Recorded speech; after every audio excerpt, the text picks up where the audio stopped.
The market in 2026 is brutal for stock pickers.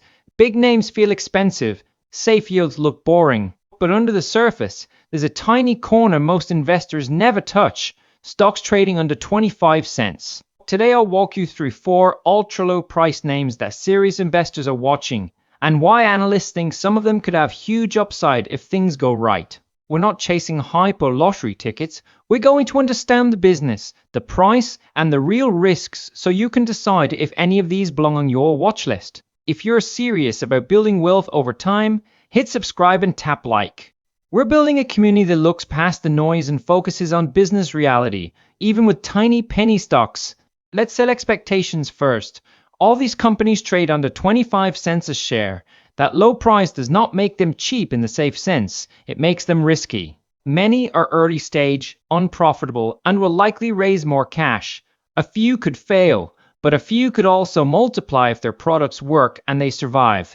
Think of these as speculative side bets, not core holdings. You do not put rent money here, you put small planned risk here, if at all. This content is for education only and is not financial, investment, or trading advice. Stock number 1, Azitra, ticker AZTR on the NYSE American. This is a tiny early-stage biopharma company in precision dermatology. Simple terms, they are trying to treat hard skin diseases using engineered bacteria and proteins that work with the skin's microbiome.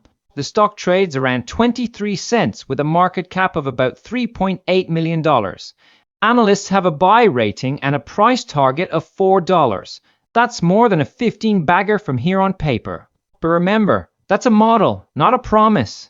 Azitra's lead program is called AZTR-12. It's a genetically modified strain of S. epidermidis, a normal skin bacteria. They are testing it in a phase 1b trial for Netherton syndrome. That's a rare, serious skin disease with high unmet need.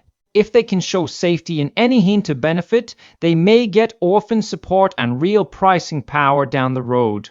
They also have AZTR-04, aimed at treating the painful rash that some cancer patients get when they take EGFR inhibitor drugs, and AZTR-04-1, a protein therapy for ichthyosis vulgaris, another skin condition tied to a defective skin barrier. Here's why some investors are interested. Azitra has a collaboration with Bayer. A partner like that doesn't guarantee success, but it tells you serious pharma has at least kicked the tires. The valuation is also tiny. At less than $4 million, the whole company is worth less than the cash burn of many larger biotechs. If any of their programs move to later stage trials with strong data, the percentage upside could be huge. Now the risk side. This is early stage biotech. No products on the market. No revenue you can rely on. Clinical trials can fail. The FDA can push for more data. The company may need to raise capital, which can dilute shareholders at low prices. When analysts list a $4 target, they usually assume the company reaches certain clinical milestones. If that path breaks, the target can be cut fast. If you look at Azitra, think like a business owner. You're buying a small R&D engine plus some IP and a big question mark. Only size positions you can lose without changing your life. Next, stock number 2, VolitionRx, ticker VNRX.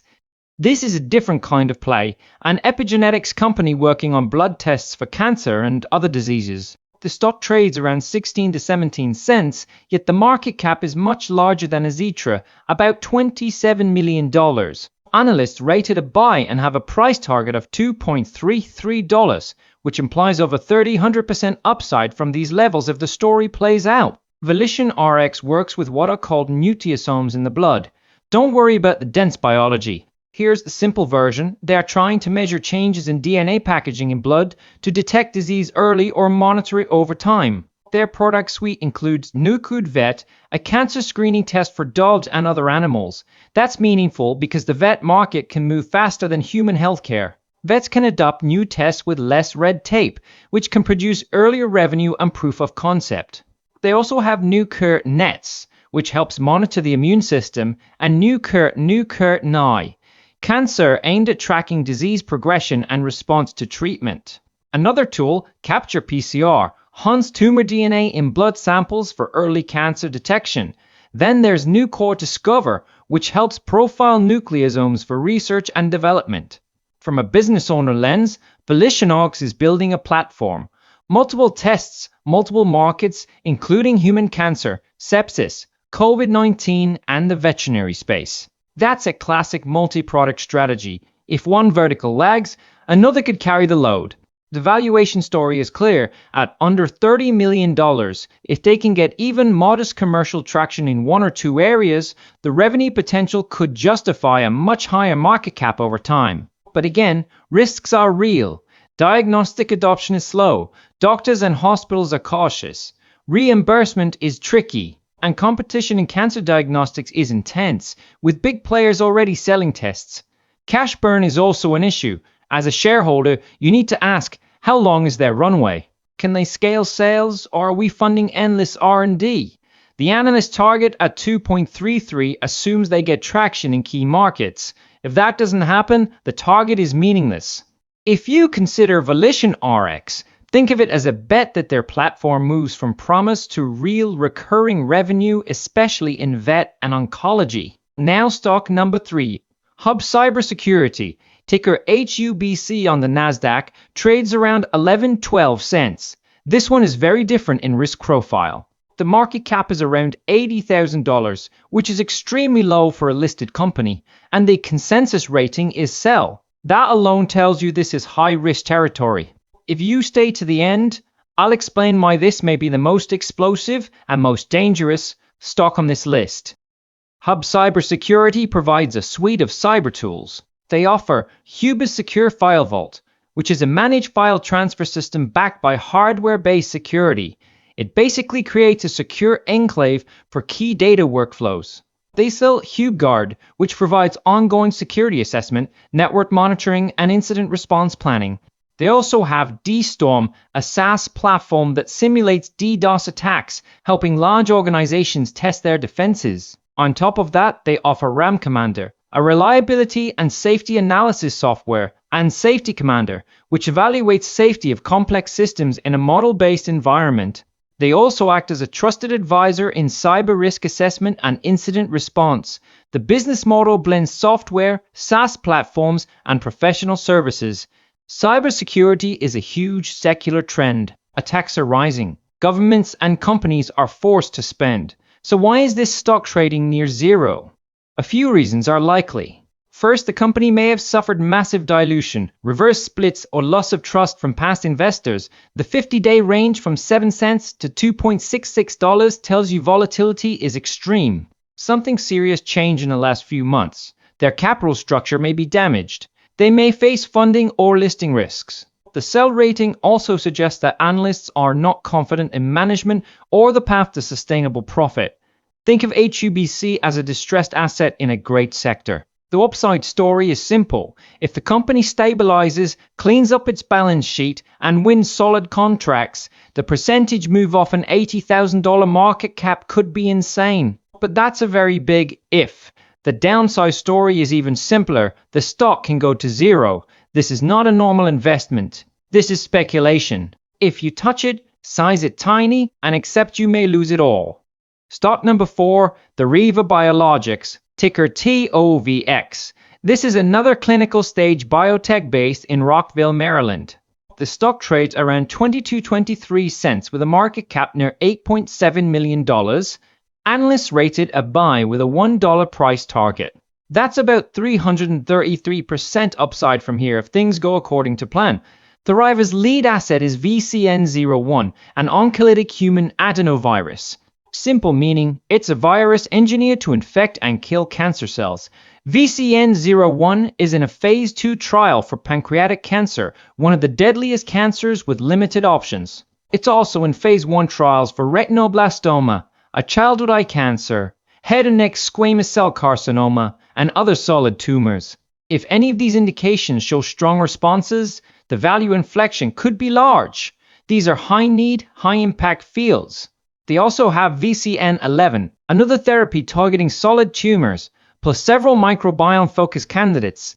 SYN004 is designed to break down certain IV beta-lactam antibiotics in the gut.